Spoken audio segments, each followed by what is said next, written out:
পর্তুগালের অভিবাসন আইনের আবারও পরিবর্তন। সিপিএলপি বা পর্তুগিজ ভাষাভাষী নাগরিকদের জন্য সশর্তে নিয়মিত হওয়ার সুযোগ তৈরি হলো আবার।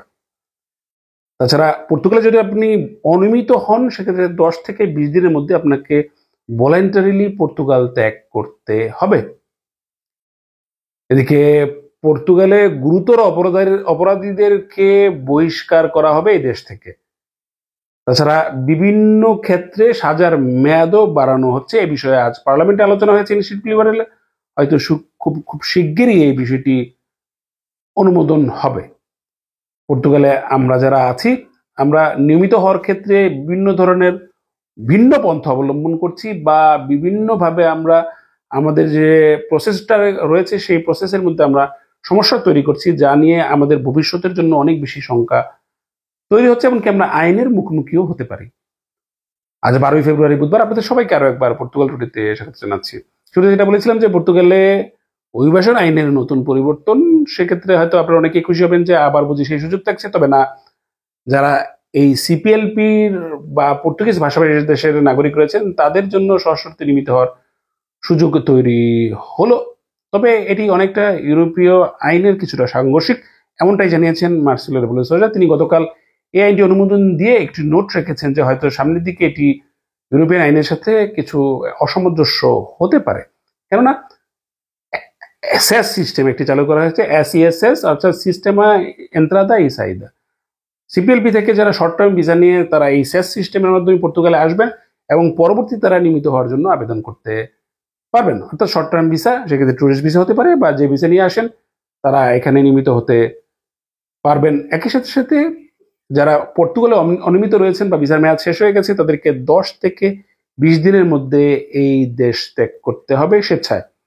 তা নাহলে হয়তো ব্যবস্থা নেওয়া হতে পারে। আমরা এই আইনের আরো বিস্তারিত পাইনি, সেই বিস্তারিত পাওয়ার পর আপনাদের সামনে পুরো বিষয়টি তুলে ধরবো। তবে সহজ কিছু নয়, অবশ্যই এমন বেশ কিছু কঠিন বিষয় অন্তর্ভুক্ত হচ্ছে এই আইনে। যাই হোক, ওদিকে আবার পার্লামেন্টে আজ আলোচনা হয়েছে যারা গুরুতর অপরাধী তাদেরকে পর্তুগাল থেকে বহিষ্কার করা হবে। শুধু তাই নয়, অপরাধের সময়কালও কিন্তু বাড়ানো হচ্ছে। সাধারণত ডোমেস্টিক ভায়োলেন্সের ক্ষেত্রে 5 থেকে 10 বছর, এমনকি যেটা শারীরিক যে আঘাত, অর্থাৎ আপনি যদি কাউকে আঘাত করেন, যে কোনো ভাবে আঘাত করেন, শারীরিক ভাবে আঘাত করেন, সেক্ষেত্রে তার মেয়াদও কিন্তু 3 থেকে 10 বছর হতে পারে। অর্থাৎ আপনি যদি যে কোনো ভাবে ভায়োলেন্সের সাথে যুক্ত হন তাহলে কিন্তু আপনার জন্য কঠিন হবে পর্তুগালে বসবাস করা। যদি ইতিপূর্বে অপরাধ প্রমাণিত হলেও সে একটি নির্দিষ্ট পরিমাণ সাজা পাওয়ার পর আবার সে নিয়মিত হতে পারতো, কিন্তু সেই সুযোগটা মনে হয় এখন আর থাকছে না। হয়তো খুব শীঘ্রই পার্লামেন্টে এটি আলোচনা হচ্ছে, আলোচনা হওয়ার পর এটি অনুমোদন হবে। শুধু তাই নয়, এমনকি এই পর্তুগালের যে আইনশৃঙ্খলা বাহিনীর যে বাৎসরিক রিপোর্ট রয়েছে সেই রিপোর্টেও কোন দেশের কতজন অপরাধী রয়েছে এবং তাদের বয়স, লিঙ্গ সবকিছুই প্রকাশ করার বিষয়ে তারা এটি উপস্থাপন করেছে ইনিশিয়েটিভ লিবারেল। তবে আশা করা যায় খুব শীঘ্রই এই বিষয়টি অনুমোদন হবে। এমনকি এই আইনটি অনেকটা পজিটিভ ভাবেই দেখছে সংসদের অনেকগুলো দল। যাই হোক, এদিকে আমরা যেটা বলছিলাম যে আমাদের বেশ কিছু সমস্যা তৈরি করছে আমরা নিজেই। অর্থাৎ আমরা অনেকেই এখানে যে নিয়মিত হওয়ার প্রসেস রয়েছে, যে আপনি 88.2-তে আবেদন করেছেন, আপনাকে আসার পরে আপনাকে সেখানে নিয়মিতভাবে কন্ট্রিবিউশন করে যেতে হবে। এটা নিয়ে অনেকে আবার বলেন আমি এতটা ট্যাক্স আপনি দেননি, আপনি এখানে কাজ করছেন, সেখান থেকে আপনি 11% ট্যাক্স আপনি দিচ্ছেন আর 23% আপনার মালিক দিচ্ছে, এই 34% আপনি কন্ট্রিবিউশন করছেন, কিন্তু অ্যাকচুয়ালি আপনি দিচ্ছেন 11%, আর আপনার যিনি নিয়োগকর্তা রয়েছেন তিনি দিচ্ছেন 23%। তবে 11% ট্যাক্স দিয়ে কিন্তু আপনি বিভিন্ন বেনিফিট হচ্ছেন, যে সামাজিক নিরাপত্তা আপনি অংশগ্রহণ করার কারণে আপনি স্বাস্থ্য থেকে বেনিফিট হচ্ছেন, আপনার চাকরি চলে গেলে বিভিন্ন ভাতা পাচ্ছেন, আপনার পরিবার থাকলে আপনি বিভিন্ন ভাতা পান, তো বা আপনি অসুস্থ থাকলে বিভিন্ন ভাতা পান। তো সেইটা কিন্তু আপনার সেই কন্ট্রিবিউশন দিয়ে হয়, এমনটা নয় যে, এমনকি আপনি যদি রিটায়ার্ড হবেন সেক্ষেত্রেও কিন্তু তখন আপনি এই সোশ্যাল থেকে ভাতা পাবেন। তবে যাই হোক, এটা একটা প্রসেস, বাট আমরা এটাকে অন্যভাবে নিয়ে গিয়েছি। আমরা অনৈতিকভাবে অনেক কিছু করছি, অনেকেই করছেন, সবাই না, অনেকেই এই বিষয়টা করছেন। এই বিষয়টা খেয়াল রাখবেন, আমরা কিন্তু একটা জটিল সমস্যার সম্মুখীন হচ্ছি। তাছাড়া আমাদের কিন্তু এই বিষয়টা অনেকেই তারা এখন ডিক্লারেশন চাচ্ছে যে আপনি কিভাবে এই দেশে বসবাস করছেন।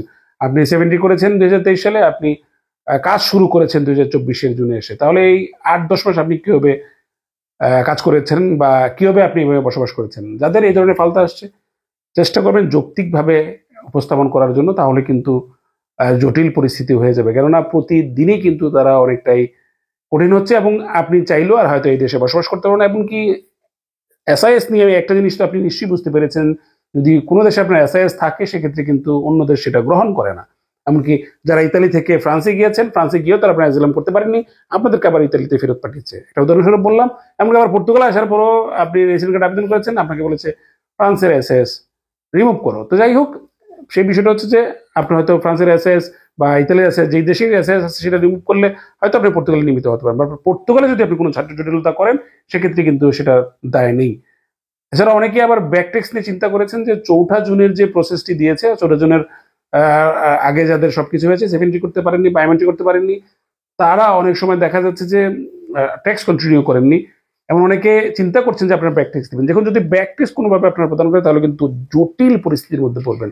কেননা এটা আসলে কোনো ট্যাক্স নয়, এটা কোথাও হয় না, এটা শুধুমাত্র আপনি একটা মনের শান্তি সোশ্যালে শো করে। অর্থাৎ আপনার যদি একটা কন্ট্রিবিউশন সোশ্যালে যদি একটা আপনার কন্ট্রাক্ট ইনলিস্ট করা হয়, চালু করা হয়, সেক্ষেত্রে অটোমেটিকলি সোশ্যালে শো করে।